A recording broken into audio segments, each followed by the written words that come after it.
ওকে, ঠিক আছে। তো তোমরা ঈদ কেমন কাটাইলা সবাই? স্যার ভালো। ভালো কাটাইছো না? আমাদের না সাথে স্যার বাইরে কি কি আছে দেখি তো। বাড়িতে যেতে পারিনি এজন্য আর কি ভালো ফোরকান, লাগছে। সবুজ, ইফতিজা, সবুজ রহমান, জান্নাতুল মাওয়া না? ওকে।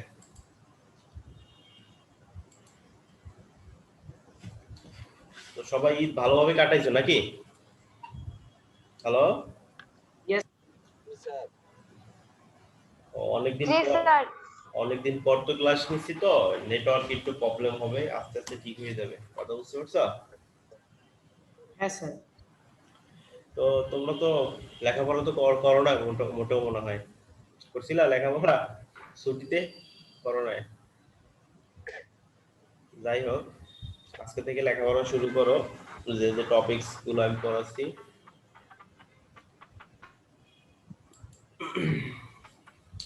সবাই আজকে বের করবে লেসন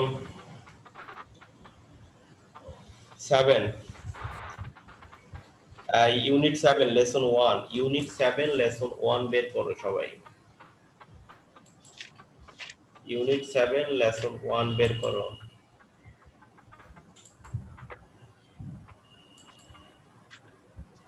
বের করছো সবাই? জি স্যার। আমি তোমাদের প্রিভিয়াস গুলো পড়ে ফেলছি already. Today our topic is about Zainul Abedin, the great artist. Zainul Abedin, the great artist. তাহলে আজকে আমাদের টপিকসটা কি সম্পর্কে? Zainul Abedin, the great artist. Zainul Abedin, the great artist. কিরে ফোরকান, তুই তো সুন্দর হয়ে গেছিস, ঘটনা কি? হ্যাঁ ফোরকান, তুই তো সুন্দর হয়ে গেছিস, ঘটনা কি? হ্যাঁ, এই রূপের রহস্য কি? এই রূপের রহস্য কি তোমার? কোনো রহস্য নাই আমার। তাই? ওকে। এই সবাই পেয়েছো তোমরা? হ্যালো? আসসালামু আলাইকুম। হ্যাঁ স্যার। ওয়ালাইকুম আসসালাম। ঈশা, ভালো আছো? জি স্যার, ভালো আছি। স্যার আপনি কেমন আছেন? হ্যাঁ, আছি ভালো। ঈদ ভালোভাবে কাটাইছো? হ্যাঁ, ঈদ ভালোভাবে কাটছে? ঈশাকে বলছি। নো স্যার, আমাদের এখানে বৃষ্টি হয়েছে। কোথায় বাড়িতে গেছিলা? নোয়াখালী না? নোয়াখালী না কোথায় বাড়ি? না স্যার, এখানেই করছি। এই শহরে? জি স্যার। ও হ্যাঁ, ঈদের নামাজের পরে একটু বৃষ্টি, বৃষ্টি তো বেশিক্ষণ ছিল না, দুপুর পর্যন্ত ছিল, বিকেলে আবার রোদ উঠছে। তো বৃষ্টি বেশিক্ষণ ছিল না তো। সবুজ কি অবস্থা? ওর কান তোর একটা মাইর দেবো আমি, বেশি কথা বলছ। তাহলে today our topic is about কি হবে? Zainul Abedin, the great artist. Zainul Abedin, the great artist. Okay sir আমি রেডি করব? না, আমি আগে পড়েই দিই একবার ভালোভাবে, তারপরে তোমরা পড়বে। মনোযোগ সহকারে আগে শুনো, বুঝো আমি কিভাবে পড়ি বলি, ঠিক আছে? তাহলে জয়নুল আবেদিন সম্পর্কে তো তোমরা আগেও সবাই শুনছিলে নাকি? একজন বাংলাদেশের বিখ্যাত চিত্রশিল্পী। তো আমি আজকে বিস্তারিত আমরা জানবো এর পরের গুলো। দেখো, work in pairs and discuss the following questions, মানে নিচের যে কোশ্চেন গুলো আছে সে সম্পর্কে আমরা আলোচনা করব। Do you know this person, why is he famous? তুমি কি এই ব্যক্তিটাকে চিনো? ফোরকানকে জিজ্ঞেস করলাম, do you know this person, why is he famous? তিনি কেন বিখ্যাত? কি বলবা? আনসার কি বলবা? He is famous artist. সে একজন বিখ্যাত আর্টিস্ট, চিত্রশিল্পী না? Can you name some of this world famous sketches? তুমি কি বিশ্ববিখ্যাত কিছু চিত্রশিল্পী, স্কেচেস মানে চিত্রকর্ম, স্কেচেস মানে কি? চিত্র। তোমাদের বইয়ের ডান সাইডে খেয়াল করো, এখানে কয়েকটা পিকচার দেখা যাচ্ছে, দেখতেছো সবাই? জি sir. Struggle, rebel cow, rebel crow, তারপর লেবারার কাপল না? ফেমিনিন Couple, স্কেচ হ্যাঁ। দুর্ভিক্ষ। তা এগুলোই যে এক একটা যে এখানে দৃশ্য আমরা দেখতেছি, এই এক একটা দৃশ্যকে স্কেচ বলা হয়। এই এক একটা দৃশ্যকে কি বলা হয়? Yeah, স্কেচ বলা হয়। ওকে, sketch বলা। মনে Yes, থাকবে? sir. এই বাকিরা বাকিরা ঈশা বুঝতে পারছো স্কেচ কি তাহলে? ঈশাকে বলছি। ঈশা Yes. কথা শুনতেছো না? সবুজ বুঝতে পারছো স্কেচ কি তাহলে? Yes, sir. বুঝতে পারছি। ওকে, ঠিক আছে, তাহলে আমি স্টার্ট করি এখন।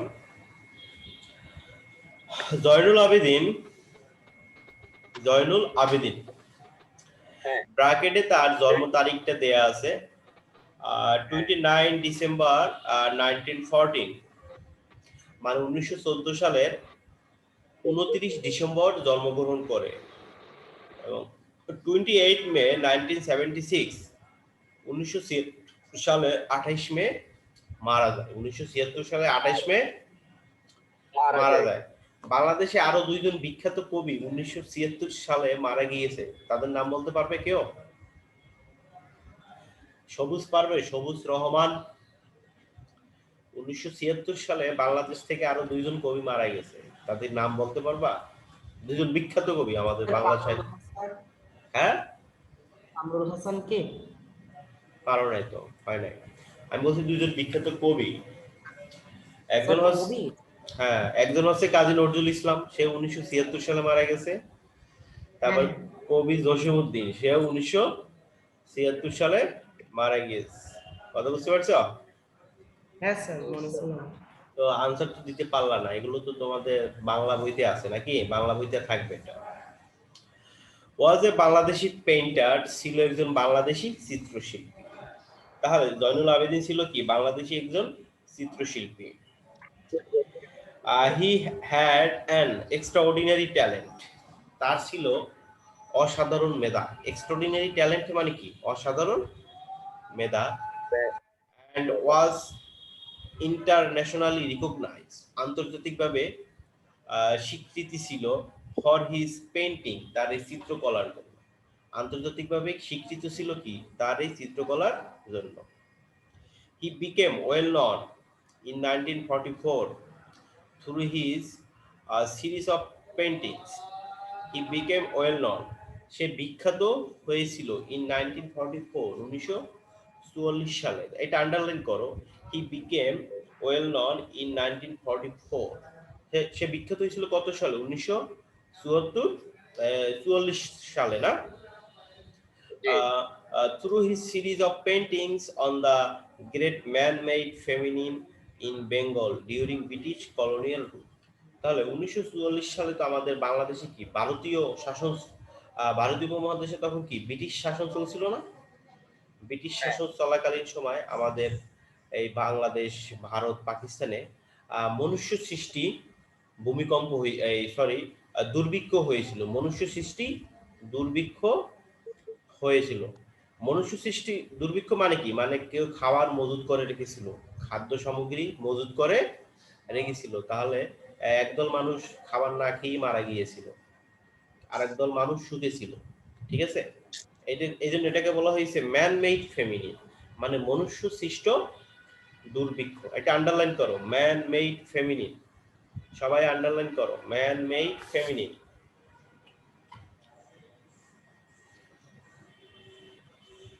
সবাই করেছ? yes sir. ঈশা খান করেছো? সাদেক হোসেনকে দেখা যাচ্ছে।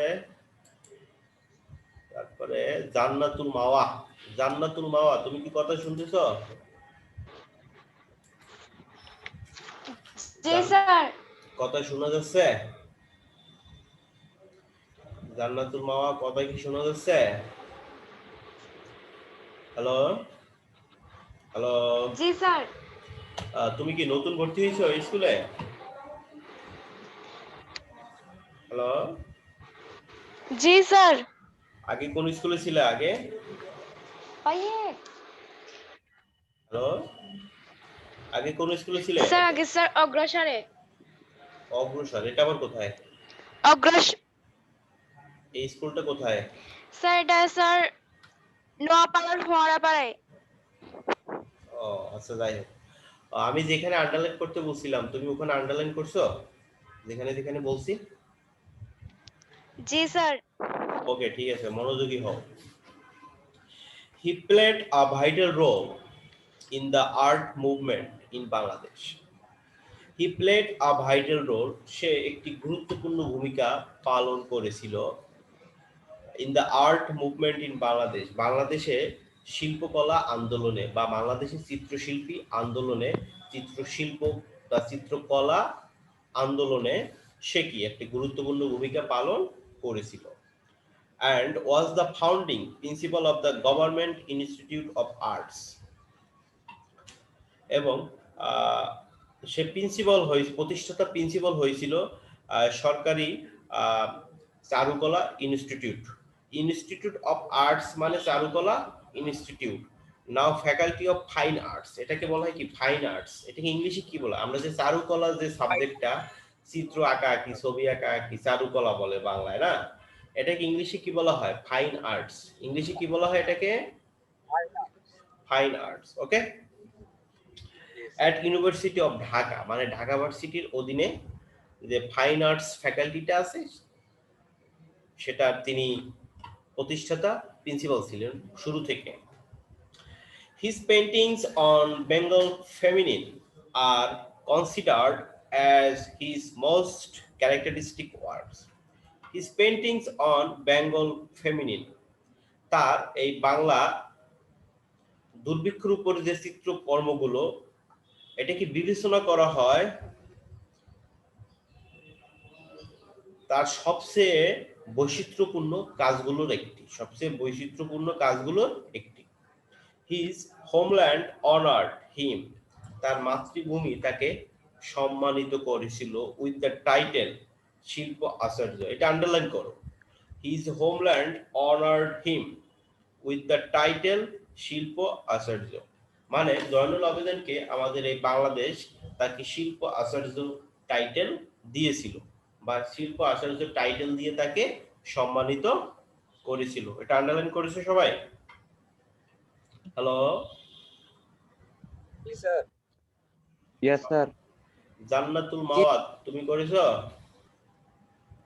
Yes, sir. জান্নাতুল মাওয়া করেছো?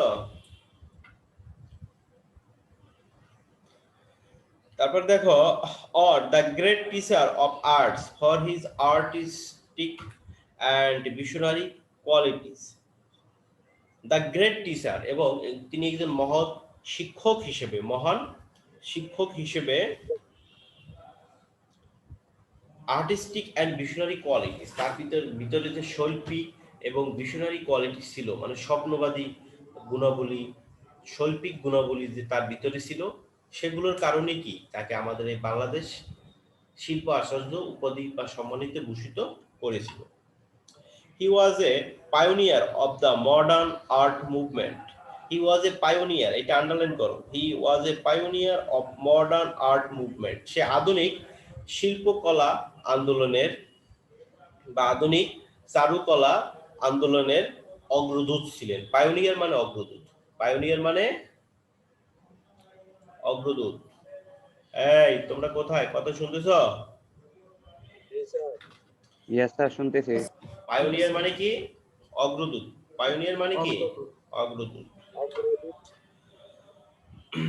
Was rightly considered as the founding father of Bangladeshi modern arts, এবং তাকে বিবেচনা করা হয় বাংলাদেশি মডার্ন আর্টসের, মানে আধুনিক চারুকলার বা চারুশিল্পের পিতা হিসেবে বা ফাউন্ডার হিসেবে, স্থপতি হিসেবে তাকে বিবেচনা করা হয়। Okay. Abedin was born in Kishoreganj, Abedin জন্মগ্রহণ করেছিল কিশোরগঞ্জ। আবেদিন জন্মগ্রহণ করেছিল কোথায়? ফোরকান বলো, জয়নুল আবেদিনের জন্মস্থান কোথায় বাংলাদেশের? জয়নুল আবেদিন কিশোরগঞ্জ। কিশোরগঞ্জ, না? অন 29 ডিসেম্বর 1914, 1914 সালের 29 ডিসেম্বর তারা কিশোরগঞ্জে জন্মগ্রহণ করেছিল। স্যার, এটা আন্ডারলাইন করব? না, এটা দরকার নেই। He spent most his childhood near the scenic bank of Brahmaputra river. সে ব্রহ্মপুত্র নদীর পাশে তার শৈশবের দিনগুলো কাটিয়েছে। তার শৈশবের দিনগুলো কোথায় কাটিয়েছে? ব্রহ্মপুত্র নদীর বা নদের তীরে। The river and the open nature inspired him. নদী এবং এই প্রাকৃতিক খোলা যে প্রাকৃতিক পরিবেশটা, নদীর পাশে কি খোলা একটা প্রাকৃতিক পরিবেশ থাকে না? Yes, sir. ইন্সপায়ার্ড হিম, তাকে অনুপ্রাণিত করেছিল। ইন্সপায়ার্ড হিম মানে কি? তাকে অনুপ্রাণিত ছিল। করেছিল। ফ্রম হিজ আর্লি লাইফ, তার এই শৈশবের জীবন থেকে। ফ্রম হিজ আর্লি লাইফ মানে কি? শৈশবের জীবন থেকে, জীবন বা তার সেই শিশুবেলার যে সময়টা থেকে। The Brahmaputra later appeared in many of his paintings. এই ব্রহ্মপুত্র নদীটা পরবর্তীতে তার অনেক চিত্রকলায় উপস্থিত হয়েছে। তার অনেক চিত্রকর্মে এই ব্রহ্মপুত্র নদীটাকে দেখা গিয়েছে। মানে ব্রহ্মপুত্র নদীটার অস্তিত্ব আমরা খুঁজে পাই তার বিভিন্ন চিত্রকর্মে। And remained a great source of inspiration throughout his career. And remained a great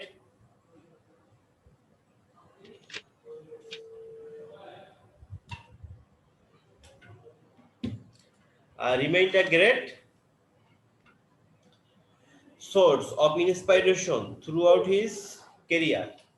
Okay. As he tribute to the river Brahmaputra,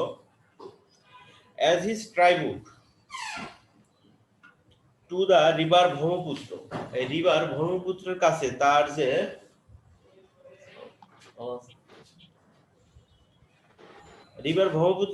তার যে ট্রাইবিউট মানে অবদানটা, ঠিক আছে? He drew a series of watercolor paintings in this grade. He drew a series of watercolor paintings. সে অঙ্কন করেছিল কয়েকটি water কালারের paintings in this regard, এই বিবেচনায়। This helped him earn Governor's Gold Medal in All India Exhibition in 1938. এটা underline করো, in 1938। তাহলে 1938 সালে তিনি অল ইন্ডিয়া এক্সিবিশন প্রদর্শনীতে গোল্ড মেডেল পেয়েছিলেন। This was the first time, এটা ছিল প্রথম সময়, when he came under spotlight, and this award gave Abidin the confidence to create his own visual style. Okay, মানে স্যার আগে ইংলিশটাকে শুনো, তারপর বাংলা বলতে। This was the first time, এটা ছিল কি প্রথম সময়, when he came under spotlight, সে এসেছিল স্পটলাইটের অধীনে, মানে সে পরিচিত হয়েছিল, সে এটার মাধ্যমে প্রথমে কি হয়েছিল? পরিচিত হয়েছিল। And this award gave Abidin, এই পুরস্কারটা আবেদিনকে দিয়েছিল the confidence to create his own visual style, তাকে একটা আত্মবিশ্বাস তার ভিতর সৃষ্টি করেছিল যে এটার মাধ্যমে তার একটা নিজস্ব স্টাইল তৈরি হবে। ওকে, Abidin got admitted to the Government School of Art in Calcutta. Underline করো এটা। হ্যালো, কথা শোনা যাচ্ছে? জি Yes, স্যার sir, শোনা যাচ্ছে। Abidin got admitted to the Government School of Art in Calcutta. In Calcutta, এটা কি তোমরা প্রনাউন্সিয়েশন কি করবা? ক্যালকাটা, ক্যালকাটা। আর বাংলায় হবে কলকাতা। বাংলায় কি হবে?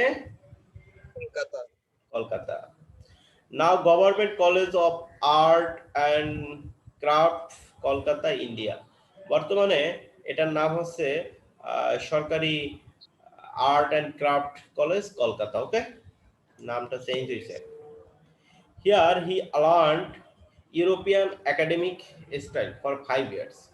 এখানে সে শিখেছিল ইউরোপিয়ান স্টাইল 5 বছর যাবত তিনি এখানে কি ইউরোপিয়ান স্টাইলটা শিখেছিল।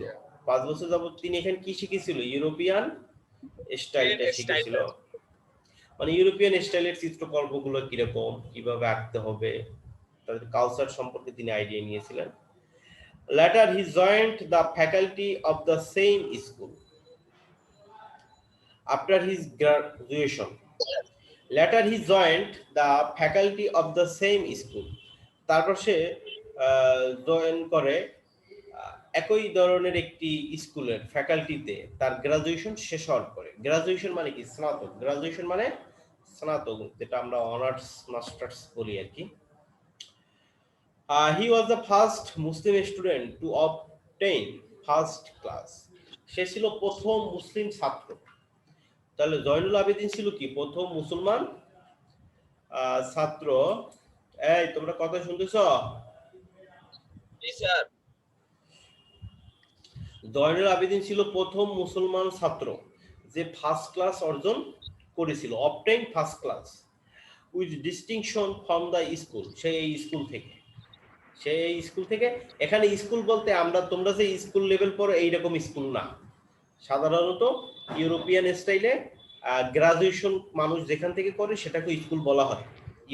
ইউরোপিয়ান বা ইংলিশ লেভেল, যেটা আমেরিকান কান্ট্রিগুলোতে বা ইউরোপিয়ান। বুঝতে পারছো? Yes, sir. In 1951, Zainul went to London. Zainul লন্ডনে গিয়েছিল to study at Slade School of Art for 2 years. সে লন্ডনে গিয়েছিল 2 বছরের জন্য স্লাড স্কুল অফ আর্টে পড়ার জন্য। For his dissatisfaction of Oriental style, সেখানে তার একটি অসন্তুষ্টি ছিল। For his dissatisfaction মানে অসন্তুষ্টি of Oriental style, সেই পাশ্চাত্য, ওরিয়েন্টাল মানে পাশ্চাত্যটাকে বুঝাবে। ওকে, ওরিয়েন্টাল মানে কাকে বুঝাবে? পাশ্চাত্যকে। ওকে, মানে তাদের স্টাইলটা কি তার পছন্দ হয়নি, সেখান থেকে তিনি ডিসস্যাটিসফ্যাকশন ছিল, মানে তার কোনো সন্তুষ্টি ছিল না। And the limitation of European academic style, European academic স্টাইলের যে সীমাবদ্ধতা, he was attracted to realism, তাকে আকর্ষণ করেছিল উপলব্ধি করতে। After his return from London, তিনি যখন লন্ডন থেকে ফিরে আসলেন, মানে লন্ডন থেকে ফেরার পরে, he started a new style called Bengali style. Say London থেকে ফিরে এসে তিনি নিজের স্টাইলে কি চিত্র আঁকা শুরু করলেন, মানে বিভিন্ন ধরনের চিত্রকলাগুলো আঁকা শুরু করলেন তার নিজের স্টাইলে, এবং সেটার নাম হলো বেঙ্গলি স্টাইল। সেটার নাম হলো কি? Bengali style. Okay, later he realized the limitation of Bengali style. তারপর সে উপলব্ধি করলো এই বাঙালি স্টাইলের সীমাবদ্ধতাটা। Therefore he went back to nature. তারপর সে ফেরত যায় প্রকৃতির কাছে, রুরাল লাইফ, গ্রাম্য জীবনের কাছে, and the daily struggles of men, একজন পুরুষের, একজন মহিলার যে প্রতিদিনের সংগ্রাম, সেই সমস্ত বিষয়ের কাছে তিনি যায় মানে কি? মানে তিনি সেই সমস্ত বিষয়গুলো নিয়ে তার চিত্রকর্মগুলো আঁকা শুরু করে। ওকে, to make art that would be realistic but modern in appearance, যেগুলো হবে বাস্তববাদী। তিনি যে চিত্রগুলো কর্মগুলো এঁকেছিল কয়টা জিনিসের উপর ভিত্তি করে? নেচার, পরিবেশ, প্রকৃতি, রুরাল লাইফ, গ্রাম্য জীবনকে কেন্দ্র করে, the daily struggles of men, একজন পুরুষের প্রতিদিনের সংগ্রাম, to make art that would be realistic but modern in appearance. Okay, এখানে আমরা যে নিচে তোমরা পিকচার দেখতেছো সবাই, তোমাদের সামনে তো সবার বই আছে নাকি? Hello sir. Yes, sir. তোমাদের সামনে যে বইটা আছে তোমরা এখানে দেখবে প্রথমে একটি স্ট্রাগল আমরা দেখতে পাচ্ছি, পিকচারটা না, মানে একটা লোক স্ট্রাগল করতেছে প্রতিদিনের, আর একটা রিবেল কাউ, একটা বিদ্রোহী গরুকে দেখা যাচ্ছে না? এগুলো সবই আমাদের প্রাকৃতিক পরিবেশের বাস্তব ধর্মী চিত্র। রিবেল ক্রো, একটি কাককে দেখা যাচ্ছে। লেবারার কাপল মানে শ্রমিক দুইজন, কাপল মানে কি? স্বামী স্ত্রীকে একত্রে কাপল বলা হয় না, জোড়া। কাপল মানে সাধারণত জোড়া, যুগলবন্দি। এটা ভালো বাংলা হচ্ছে যুগলবন্দি। ভালো বাংলা কি? যুগল প্রকার। একটা থাপ্পড় মারবো। সোজাই বস, জি স্যার। সোজা, একদম সোজা, সোজাই বস। আর গেঞ্জি একটা গায়ে দিছো, ভিতরে সব দেখা যায় বেটা। গেঞ্জি ঠিক কর, গেঞ্জি ঠিক। আপনি গলা ফোন দিয়ে বাইর করে বললাম যে না কিছুই দেখা যাচ্ছে না, নিষেধ নিষেধে। গেঞ্জি গেঞ্জি ঠিক করে বস। সোজা, একদম সোজাই বস। তারপরে লেবারার কাপল মানে শ্রমিক যুগলবন্দি। কাপল মানে এখানে ভালো বাংলা হচ্ছে যুগলবন্দি। ফেমিন স্কেচ, দুর্ভিক্ষর চিত্র। তোমরা পিকচারে যে দেখতেছো দুর্ভিক্ষর চিত্র, 1974 সালে বাংলাদেশে যে দুর্ভিক্ষ হয়েছিল। ওকে, তো বাকি অংশটুকু আমি কালকে পড়িয়ে দেবো। এখন একটা স্লাইড দেখেছি, তোমরা স্লাইডে সবাই খেয়াল করো।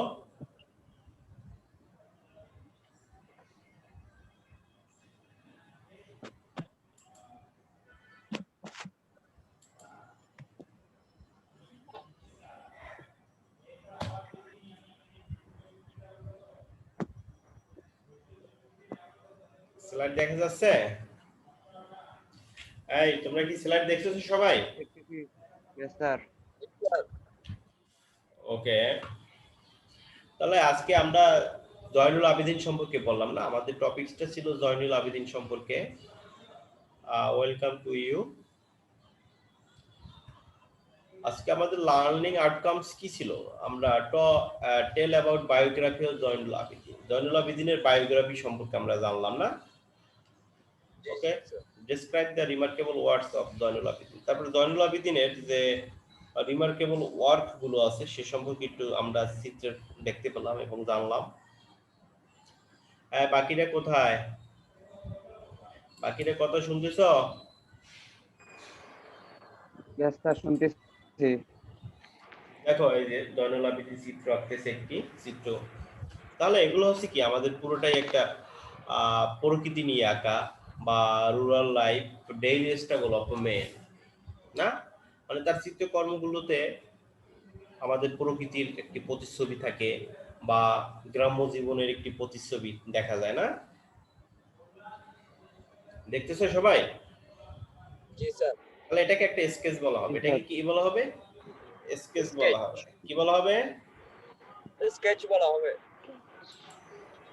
এইটা হচ্ছে জয়নুল আবেদিন। আমরা এতক্ষণ যে জয়নুল আবেদিন সম্পর্কে বললাম, জয়নুল আবেদিন বাংলাদেশের একজন কি বিখ্যাত চিত্রশিল্পী। বাংলাদেশের একজন বিখ্যাত, শুধু বাংলাদেশ না, আমাদের দক্ষিণ এশিয়ার একজন বিখ্যাত চিত্রশিল্পী। ওকে,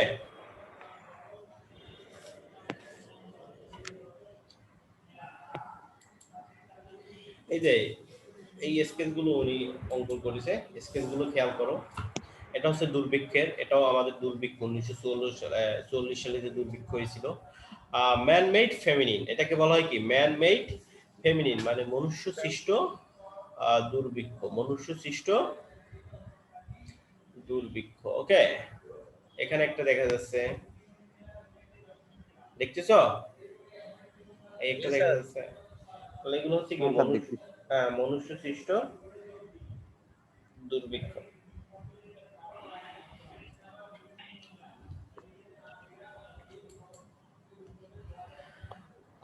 তোমরা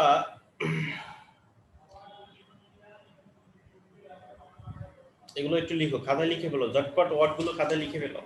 এগুলো তোমাদের প্যাসেজেরই ওয়ার্ড, দ্রুত লিখে ফেলো খাতায় সবাই। সবুজ, কথা শুনতেছো তুমি? সবুজ,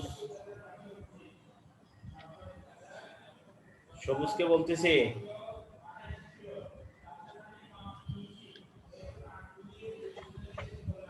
দ্রুত লিখো। ফেমিনিন, এখানে হচ্ছে ফেমিন না, ফেমিন মানে দুর্ভিক্ষ। ওয়ান্ট অফ ফুড মানে খাদ্যের যে ঘাটতি, সেটাকে দুর্ভিক্ষ বলা হয়। তারপরে স্কেচ, ড্রয়িং পিকচার, ছবি আঁকা, সেটাকে বলা হয় স্কেচ। তারপরে ক্যারকোয়াল মানে ব্ল্যাক অ্যাশ, ক্যারকোয়াল মানে ব্ল্যাক অ্যাশ।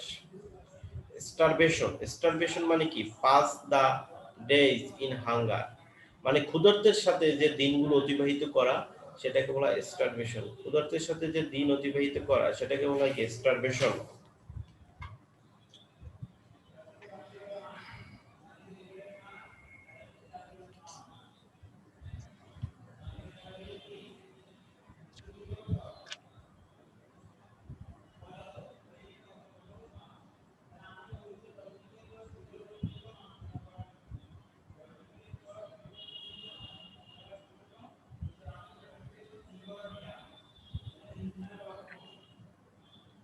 লিখছো সবাই?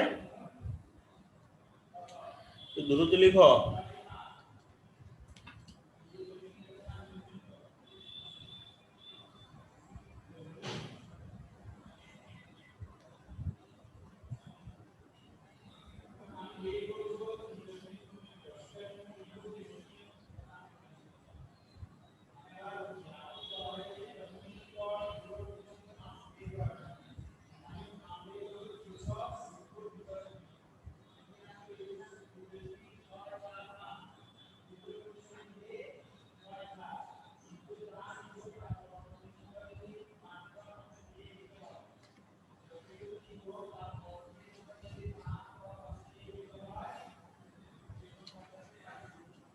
সবার লেখা শেষ? হ্যালো,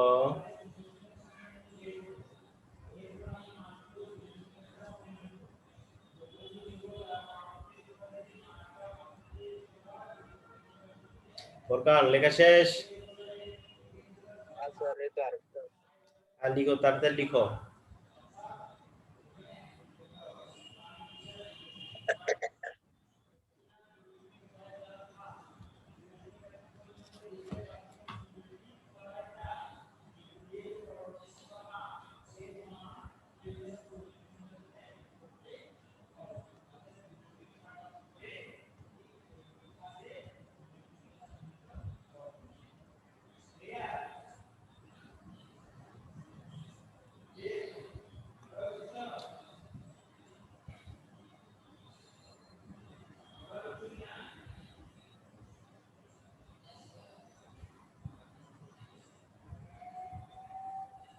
লিখছো?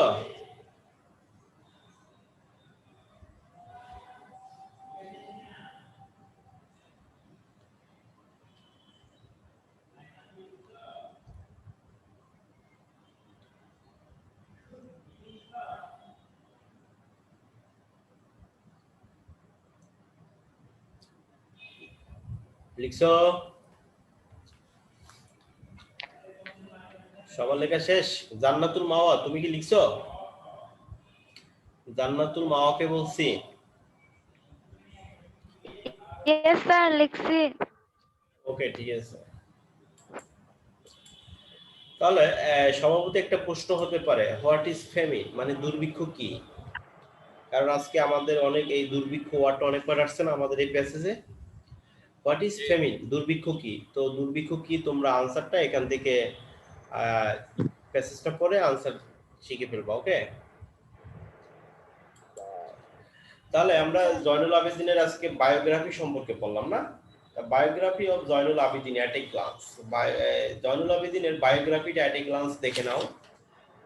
জন্ম কত সালে? 1914 সালে না, 29 ডিসেম্বর 1914 সালে 29 ডিসেম্বর জন্মগ্রহণ করে। ওকে, ইয়েস স্যার। তারপরে 28 মে 1976 সালে মারা যায়। 1976 কি মারা যায় না? 1976 সালে 28 মে মারা যায়। গট গভর্নর গোল্ড মেডেল, তিনি গভর্নর গোল্ড মেডেল পেয়েছিল। কোথা থেকে? ইন্ডিয়া থেকে না, গভর্নর গোল্ড মেডেল পেয়েছিল। His famous painting is Monpura, তার একটা বিখ্যাত পেইন্টিং হচ্ছে মনপুরা। এটা বিভিন্ন পরীক্ষায় আসে। তার বিখ্যাত একটি পেইন্টিং হচ্ছে কি? Monpura. Graduated from Calcutta art school, Calcutta art school থেকে তিনি গ্রাজুয়েট কমপ্লিট করেন। ঠিক আছে। The principal of the first art school in Dhaka, ঢাকার যে প্রথম ফার্স্ট আর্ট স্কুল হয়েছিল তিনি সেটার প্রতিষ্ঠাতা ছিলেন, তিনি সেটার প্রতিষ্ঠাতা ছিলেন। ওকে, জি স্যার। এটা গেল অ্যাট এ গ্লান্স, তার বায়োগ্রাফিটা অ্যাট এ গ্লান্স আমরা। তো তোমাদের কাজ হচ্ছে প্যাসেজটা বাসায় ভালোভাবে কয়েকবার শিখবে, পড়বে, ঠিক আছে? এই যে, Yes, sir. আর এগুলো হচ্ছে ফেমিন সম্পর্কে, মানে উনি দুর্ভিক্ষ সম্পর্কিত যে চিত্রকর্মগুলো এঁকেছিল সেগুলো এখানে দেখা যাচ্ছে, দেখতেছো সবাই? এগুলো হচ্ছে সবগুলো 1939 সাল থেকে 40 সাল পর্যন্ত যে দুর্ভিক্ষ হয়েছিল আমাদের ভারতীয় উপমহাদেশে, সেই দুর্ভিক্ষের একটি চিত্র। ওকে, জি স্যার। এই যে এখানে আরো কিছু ওনার চিত্রকর্ম দেখা যাচ্ছে। নবান্ন উৎসব, আমাদের গ্রামে একটি নবান্ন উৎসব হয় না? নবান্ন উৎসব নাম শুনছো কখনো তোমরা? জি স্যার। নবান্ন উৎসব মানে গ্রামে যখন কৃষক কিষানীরা নতুন ফসল সংগ্রহ করে বাড়িতে নিয়ে আসে, সেটাকে বলা হয় কি? নবান্ন উৎসব। সেটাকে কি বলা হয়? নবান্ন উৎসব। নবান্ন মানে নব অন্ন। নবান্ন মানে কি বলতে কি বুঝাবে? নব অন্ন। নবান্ন বলতে কি বুঝাবে? নব অন্ন মানে নতুন খাবার, সেটা হচ্ছে নবান্ন উৎসব। ওকে, এখানে বাকিগুলো দেখা যাচ্ছে, এগুলো হচ্ছে বাকিগুলো। ওকে,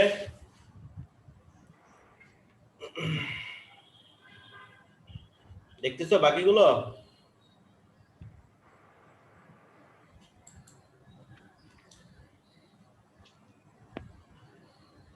দেখো এগুলো।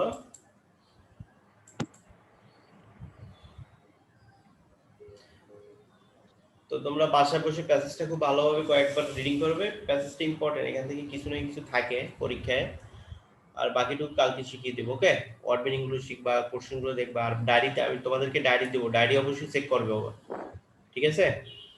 তো thank you very much to all. সবাই ভালো থাকবে, সুস্থ থাকবে, ঠিক আছে? স্বাস্থ্যবিধি মেনে চলবে এবং বাসায় বসে অবশ্যই লেখাপড়া করবে। ওকে, থ্যাংক ইউ টু অল। আল্লাহ হাফেজ। Assalamu alaikum, sir. ওয়ালাইকুম আসসালাম।